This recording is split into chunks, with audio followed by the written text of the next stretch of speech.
വിൻസി അലോഷ്യസിന്റെ വെളിപ്പെടുത്തലിനെ നിസ്സാരവൽക്കരിച്ച മാലാ പാർവതിയെ രൂക്ഷമായി വിമർശിച്ച നടി രഞ്ജിനി മാലാ പാർവതിയെ അവസരവാദിയെന്നാണ് രഞ്ജിനി ഫേസ്ബുക്ക് പോസ്റ്റിൽ വിശേഷിപ്പിച്ചത്. മാലാ പാർവതി കുറ്റവാളികളെ പിന്തുണയ്ക്കുന്നതായും ഇതിൽ നാണക്കേട് തോന്നുന്നുവെന്നും രഞ്ജിനി പോസ്റ്റിൽ വിമർശിച്ചു. സിനിമാ സെറ്റിൽ വെച്ച് നടൻ ഷൈൻ ടോം ചാക്കോ ലഹരി ഉപയോഗിച്ച് തന്നോടും സഹപ്രവർത്തകരോടും മോശമായി പെരുമാറിയെന്ന നടി വിൻസി അലോഷ്യസിന്റെ വെളിപ്പെടുത്തലിനെ ലഘൂകരിച്ചുള്ള നടി മാലാ പാർവതിയുടെ പ്രതികരണം. പോടാ എന്ന് പറഞ്ഞാൽ തീരുന്ന കാര്യമല്ലേ ഉള്ളൂ എന്ന പരാമർശമാണ് വിവാദമായത്.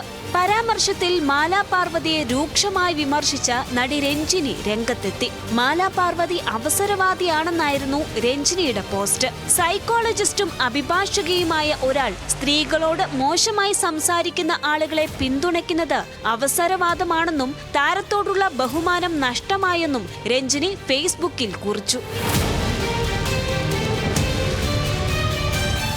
സൂത്രവാക്യം എന്ന സിനിമയുടെ സെറ്റിൽ വെച്ച് നടൻ ഷൈൻ ടോം ചാക്കോ ലഹരി ഉപയോഗിച്ച് തന്നോടും സഹപ്രവർത്തകരോടും മോശമായി പെരുമാറിയെന്നായിരുന്നു നടി വിൻസി അലോഷ്യസിന്റെ വെളിപ്പെടുത്തൽ.